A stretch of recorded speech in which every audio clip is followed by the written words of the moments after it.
I was examining orphanage admission records from the 1870s, tracking patterns in child welfare institutionalization during the post-Civil War period, when I noticed something unusual in ledgers from 1874. Multiple institutions across different states, New York, Pennsylvania, Ohio, Illinois, Missouri, all showed a particular type of admission entry that year. Children listed by name and approximate age admitted as orphans, but with a specific notation that kept appearing: birth record unavailable, or origins undocumented, or simply unknown. This wasn't unusual for individual cases. War-displaced families, epidemics killed parents, children were found abandoned. In any given year, some orphans would arrive at institutions without clear documentation of their origins, but in 1874, these undocumented admissions appeared in concentrated numbers, not scattered individual cases across the year, but clusters. Dozens of children admitted within weeks of each other at single institutions, all with the same administrative problem. Names could be recorded, approximate ages could be estimated, but birth records couldn't be found or didn't exist. An orphanage in upstate New York admitted 34 children between August and October 1874, all listed as origins unknown. An institution in Philadelphia took in 29 children in September 1874 with no birth documentation. A children's home in Ohio recorded 41 admissions in fall 1874, where birth records were noted as unavailable despite the children having names and stated ages. These aren't infants found abandoned who truly had no identity.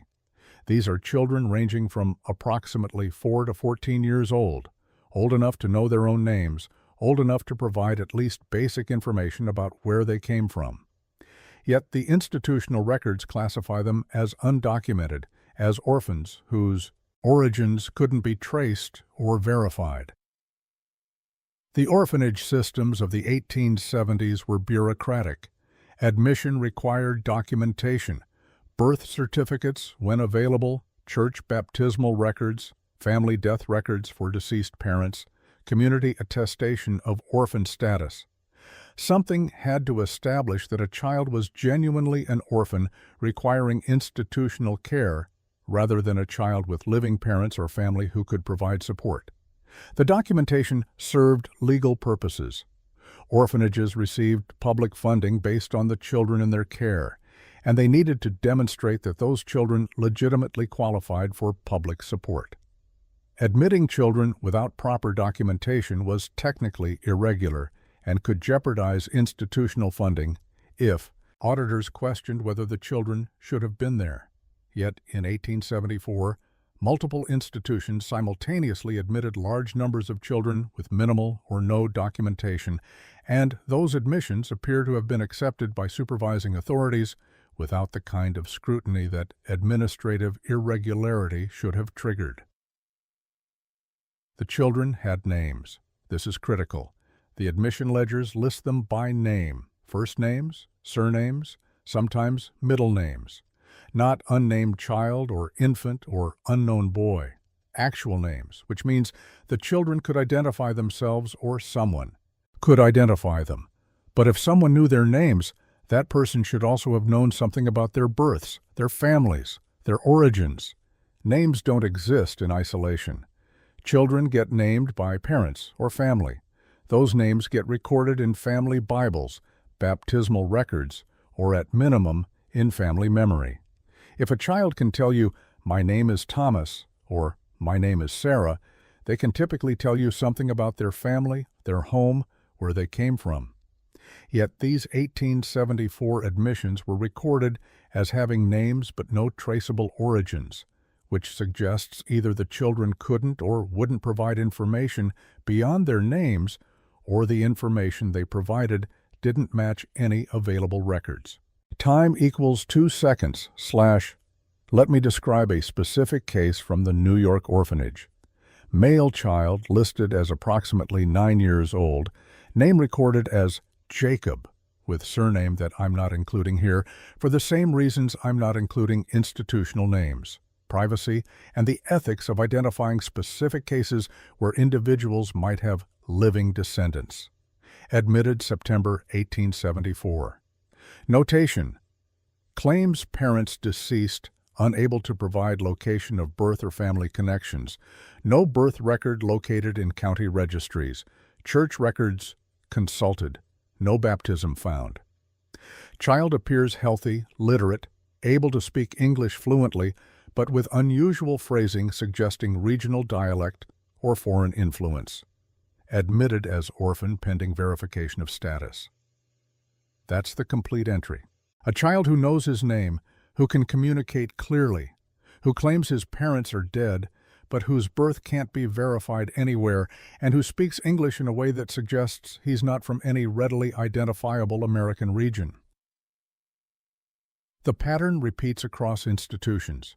Children who know their names, children who can provide fragments of information, parents' names sometimes, but those names don't match death records, home locations that don't correspond to known towns or counties, family histories that can't be corroborated, occupations for deceased parents that seem outdated or don't match local employment patterns, and consistently across dozens of cases in multiple institutions, the administrative notation that birth records can't be located despite active searches through county registries and church records.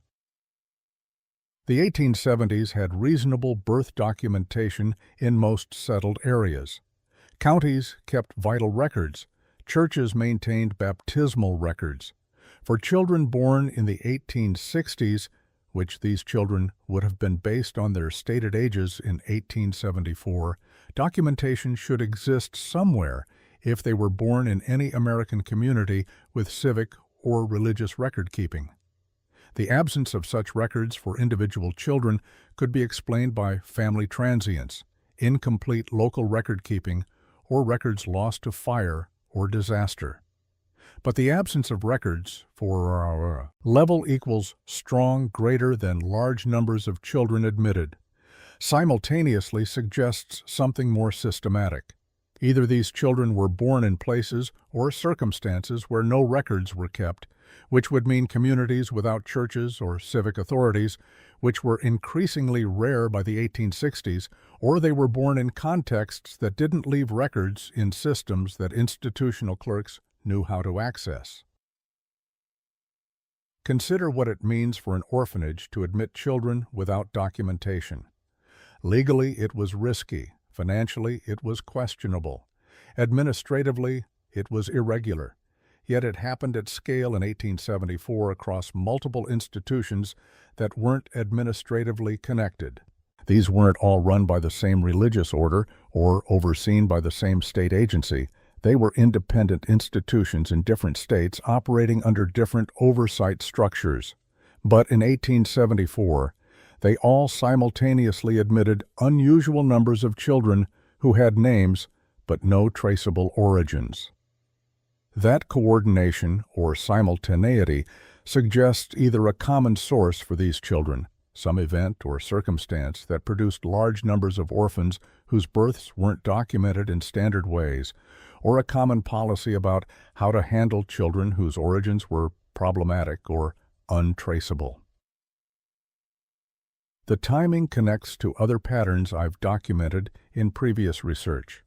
The early 1870s were the tail end of the period when physical evidence of the prior civilization was being most aggressively removed or suppressed, buildings demolished, maps revised, institutional records reorganized, and populations managed, adults committed to asylums for making inconvenient claims, as I've documented elsewhere, and children placed in orphanages where their backgrounds could be obscured and their futures controlled. If there were children in the early 1870s whose origins were connected to the erased civilization, children of survivors, children found in contexts that raised questions about who they were or where they'd come from, they would need to be absorbed into institutional systems where their unusual origins could be managed and eventually forgotten. Orphanages provided exactly that opportunity. Children, admitted as orphans of unknown origin, lost their problematic backgrounds. They became institutionalized children who would eventually be adopted or age out without carrying forward inconvenient questions about who their parents had been or where they'd really come from. The age range matters. These weren't infants. Infants genuinely abandoned could plausibly have no identity or documentation. But children between 4 and 14 have memories. They remember their families, their homes, their lives before becoming orphans. A 9-year-old knows where he lived, what his parents did, who his siblings were.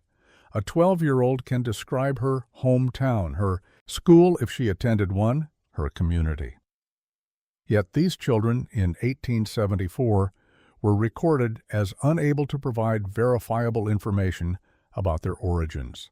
Either their memories didn't match any locatable reality, they remembered places that couldn't be found or described circumstances that didn't fit known patterns, or they were deliberately withholding information, or the information they provided was being deliberately dismissed or ignored by institutional authorities who needed these children to be undocumented for reasons the records don't explicitly state. Let me be specific about what birth record unavailable meant in practice. It meant institutional clerks had attempted to verify the child's claimed origins and failed. Standard procedure would be to check county birth registries in the claimed location of birth. If not found there, check church baptismal records. If not found there, contact other institutions or authorities in the area to see if anyone knew the family. If all those searches failed, the child would be classified as undocumented and admitted anyway because institutions had a duty to care for children in need regardless of documentation status. But that admission would be flagged as irregular and would typically require special authorization from governing boards or supervising agencies. For 34 children to be admitted at one institution within a few months, all with failed documentation searches, suggests either those searches were perfunctory and not seriously pursued, or the searches were genuine, but the children's claimed origins didn't correspond to any accessible records. The institutions filled with these children. Not immediately, but over the next decade, the population of undocumented children from the 1874 admissions merged into the general orphanage populations. They attended institutional schools. They worked in institutional workshops. They aged through the system. And then, for most of them, they disappeared from available records. Not because they died. Death records for institutionalized children were usually maintained. Not because they were adopted. Adoption records typically note the child's institutional origin. They simply stop. Appearing in accessible documentation. Census records from 1880 should show them if they remained institutionalized or were placed with families. I've searched for them, used the names from the 1874 admission ledgers, tracked forward through census data, looked for matching names and approximate ages. The hit rate is remarkably low. Most of these children don't appear in the 1880 census in any obvious way. This could mean several things. They could have been adopted, and their names changed, which would make them difficult to trace. They could have aged out of the orphanage system and moved to locations where they're not easily findable in census data. They could have died between 1874 and 1880 without their deaths being well documented in accessible records. Or they could have been removed from the orphanage system through processes that weren't documented in standard ways. Transfers to other types of institutions, placements in situations that weren't formally recorded, or removal from documentation systems altogether. Each of these explanations is plausible for pure individual cases. For the pattern to hold across most of the undocumented children admitted in 1874 requires accepting that all of them experienced unusual outcomes that left minimal documentary trace. The institutional records that survive are often fragmentary. orphanage ledgers sometimes exist for admission, but not for discharge. Census records capture who was in institutions at specific moments, but don't track individuals over time. Adoption records exist for some states and time periods, but not others. The documentary infrastructure for tracking children through the 19th century welfare system is incomplete, which means gaps in the record could be explained by archival loss rather than deliberate suppression. Time equals 1 second slash, but the pattern of gaps concentrated around this specific cohort of children admitted in 1874 with unusual documentation problems is harder to dismiss as random archival accident. What were these children? One possibility is that they were exactly what the records say, genuine orphans whose births happened in contexts or locations where record-keeping was inadequate and whose origins were therefore untraceable through standard institutional searches. Rural areas, frontier communities, immigrant populations who hadn't fully integrated into American record-keeping systems, all of these could produce children without easily accessible birth documentation. The 1874 timing could be coincidental, or it could reflect the aftermath of specific events: economic depression causing family breakdown, epidemic disease creating orphans in communities without robust civil infrastructure, displacement from Western territories where record-keeping was sparse. All of these are possibilities that don't require any hypothesis beyond unfortunate circumstance and inadequate documentation. But that explanation requires accepting several coincidences. That multiple institutions in different states all experienced surges in undocumented admissions within the same narrow time frame. That these surges happened in 1874 specifically, not 1872 or 1876. That the children involved showed specific patterns, age ranges, communication abilities, fragments of information that couldn't be verified that distinguished them from typical orphans of the period, and that their subsequent documentary absence was unusually complete compared to other children admitted to the same institutions in the same years who had conventional documentation.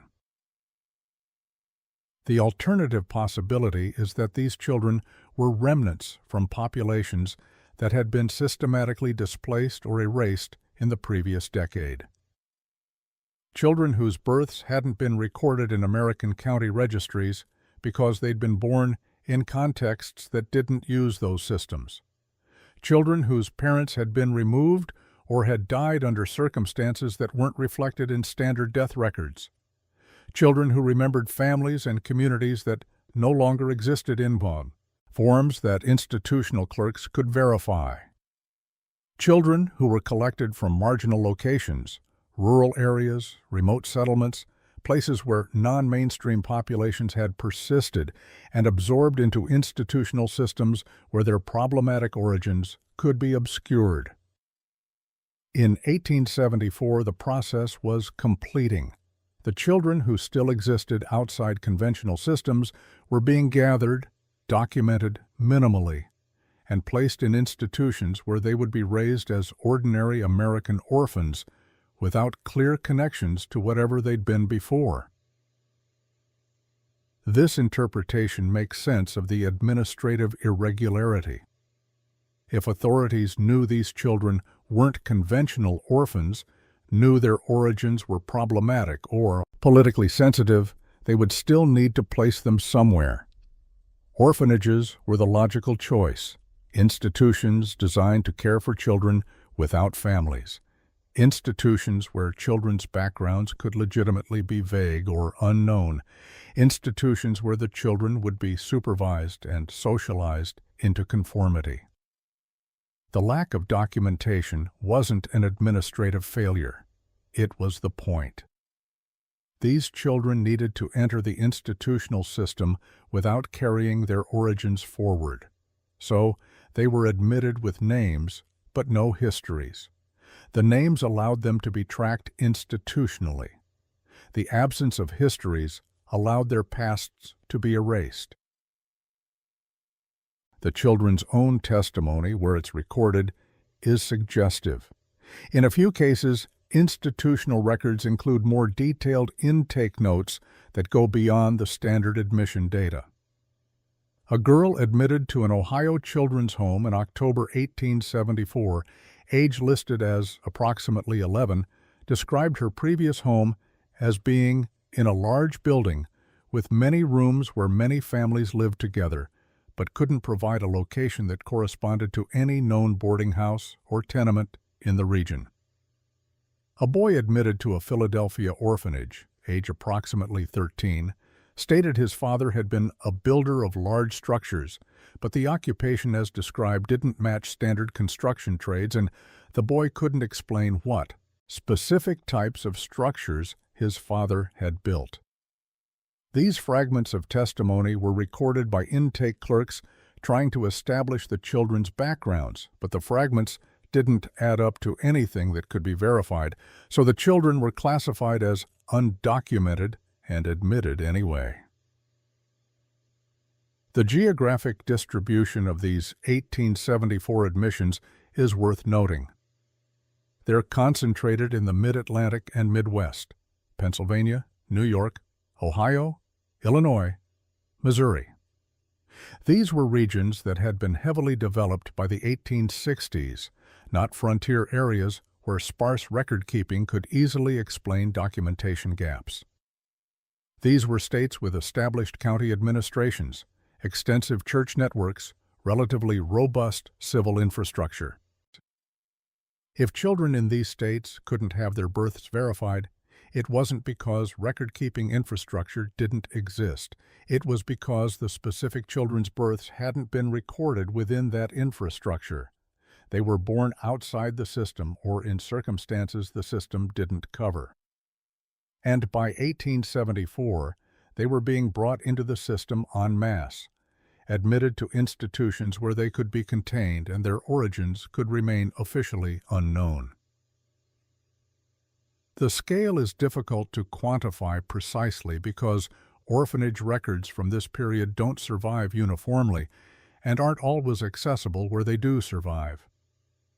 From the institutions I've been able to examine, I've documented over 200 undocumented children admitted in the fall of 1874. That's just from a handful of institutions in a few states. How many more were admitted to institutions whose records I haven't accessed or that didn't survive? The total number could easily be several hundred, possibly over 1,000 across the country. That's a substantial population of children whose origins couldn't be traced being absorbed into institutional systems within a few months, not over years, which would be consistent with gradual accumulation of individual cases. Within months, which suggests a concentrated effort or response to a specific situation. What situation? The records don't say. There's no documentation I've found that explains why fall 1874 specifically produced this influx of undocumented children. No widespread disaster that would have created orphans on this scale. No documented epidemics in the regions where these children were admitted. No wars or large-scale population displacements that year. The official historical record for 1874 doesn't include anything that would obviously explain several hundred children suddenly appearing at orphanages without traceable origins. Which means either the explanation exists in documentation I haven't found, or the explanation was never documented because it involved circumstances that authorities didn't want to make explicit in institutional records. Time equals 2.5 seconds / the Tartarian framework provides a coherent explanation. By 1874, the physical infrastructure of the prior civilization had been largely demolished or repurposed. The documentary evidence had been revised. The adult populations had been removed, institutionalized, or absorbed. But children remained, children who had been living in marginal circumstances, children whose parents had been removed, children who had been overlooked in earlier sweeps or who had been too young to be problematic until they reached ages where their presence and testimony could raise questions. In 1874, these remaining children were collected and institutionalized, not as punishment, as management. They would be raised in institutions that would teach them appropriate histories, appropriate identities, appropriate understandings of who they were and where they came from. Their actual origins would be lost to them as they aged. They would become adults with institutional backgrounds and no clear connection to whatever their families had been before the institutional placement. The erasure would be complete within a generation.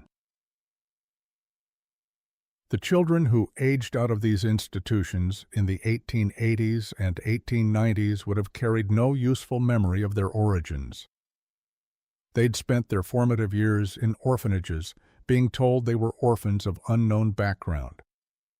Any memories they retained from before age 4 or 6 or 8, the ages at which they were admitted, would be fragmentary and impossible to verify.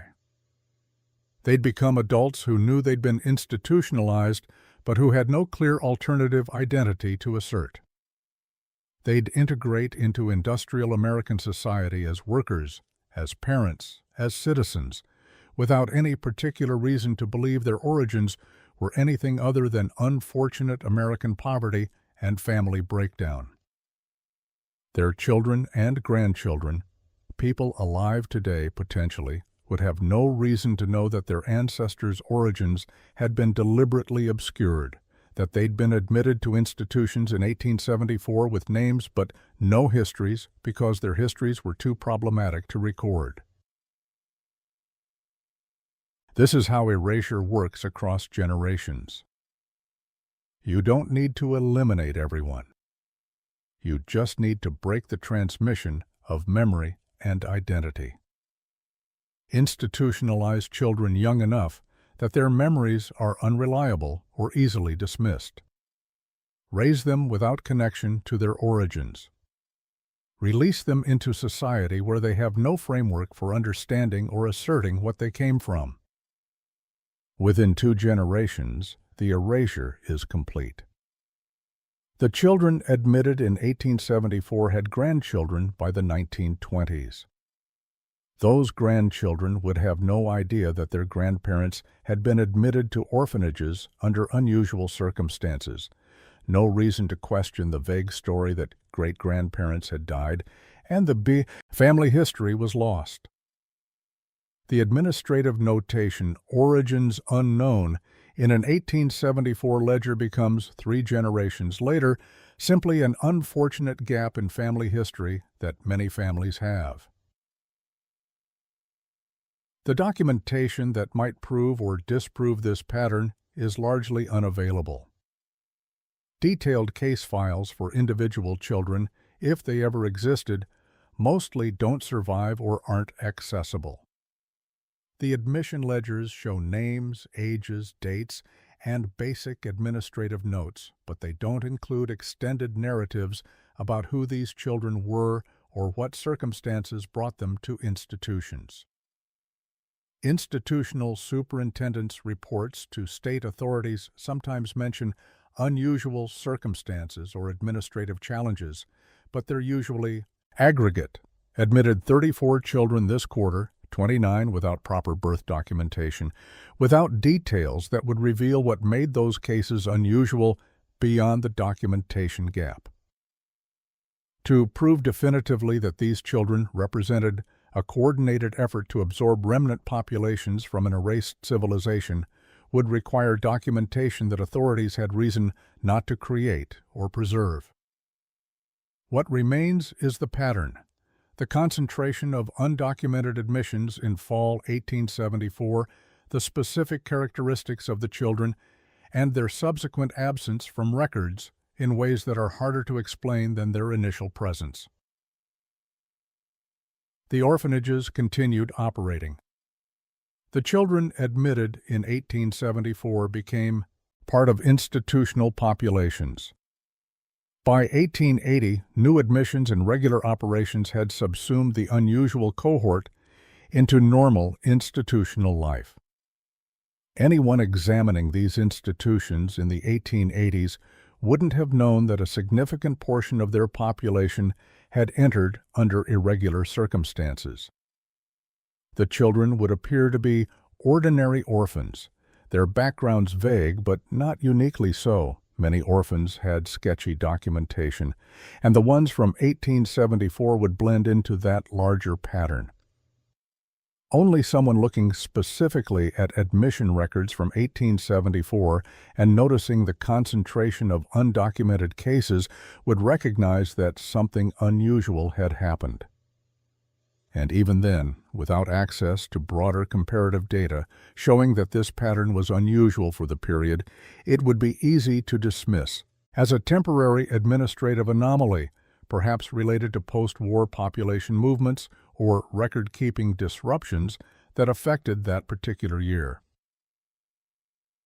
But when you look at 1874 in context, as part of the larger pattern of erasure and population management happening throughout the 1860s to 1880s, the orphan admissions fit. This was one mechanism among several for dealing with populations that didn't fit the emerging post-reset narrative. Adults were institutionalized in asylums. Children were institutionalized in orphanages. Both were removed from circulation, placed under supervision, and prevented from passing forward knowledge or memory that would complicate official history. By the 1890s, both populations had largely died or aged out. The adults who remembered differently were mostly dead. The children who'd been institutionalized were adults now with no clear access to their original identities. The erasure was substantially complete. The names in the 1874 ledgers remain. Recorded, preserved in archives, accessible to researchers. But disconnected from origins, disconnected from birth records, disconnected from any context that would explain who these children really were. The administrative system recorded their presence. Orphanages needed to account for the children in their care, but recorded it in ways that severed connection to their pasts. Names without histories. Identities without origins. Children who existed, but who officially came from nowhere.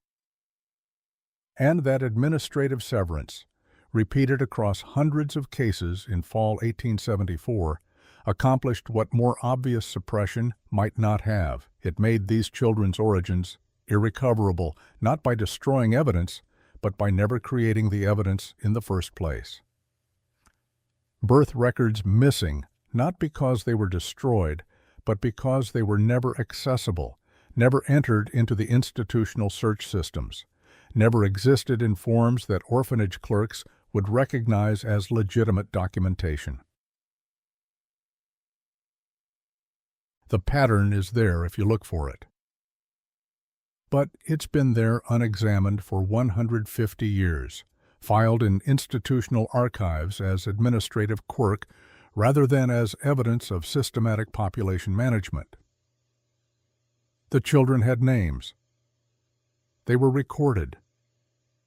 And then they disappeared into institutional populations and eventual adulthood, carrying nothing forward that would reveal where they'd actually come from or why their origins had been too problematic to document.